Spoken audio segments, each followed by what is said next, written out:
double click on the Omnic software and it pulls up this.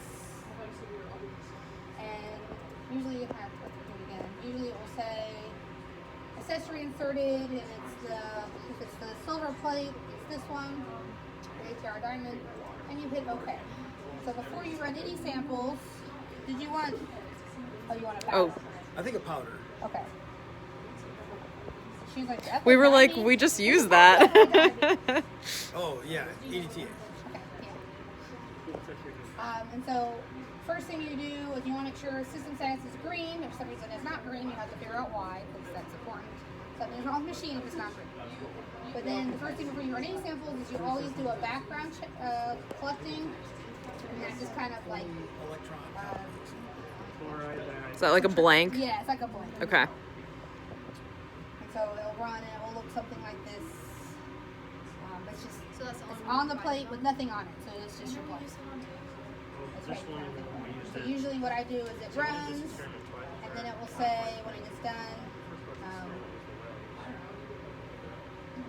as long as this is green and it says it's good. When I add a window, I say no, because I don't want it on my window. It doesn't do me any good. So then when you want to add a sample, you can lift up this with screwing it, and this also moves also. If you put in a solid, I usually keep the same over here.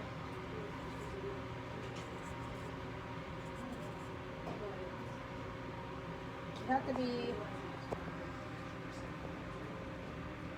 it helps you put a little bit more on there. So what you have to do is you have to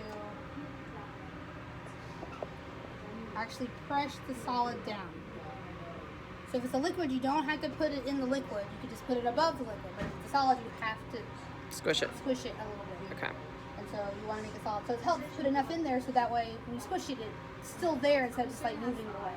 So I find anytime I try to run samples with not very much, it's a lot harder to get a good read because it's not enough to squish in the area you need to squish.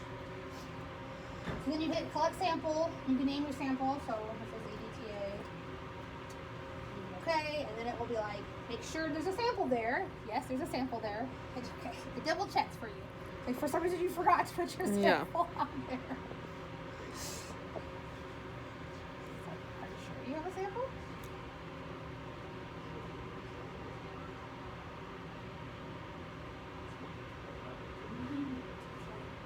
And then let's wait till it runs. This is the IR, yeah. So, And then you NMR set at the 2 window. gigs. Oh, that's after you check it. And then I usually switch it to percent transmittance because this is what people are typically used to seeing on their thing.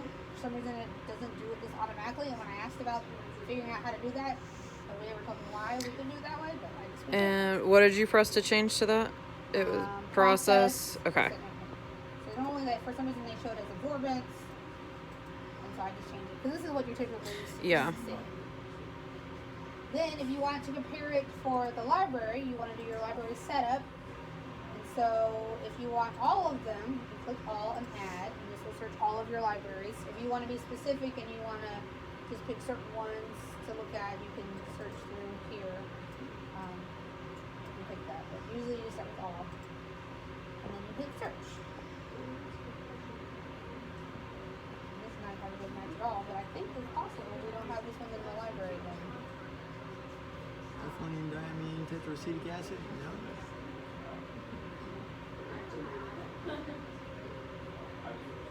This is the problem we came up with. This is the first time we've had this problem was this week where apparently the library does not have every single compound we've ever known. We had to get more libraries, I guess. Oh. So I don't see that one. I don't feel like that's... Why wouldn't they have EDTA? It seems like that would be one That's- they would have. Yeah.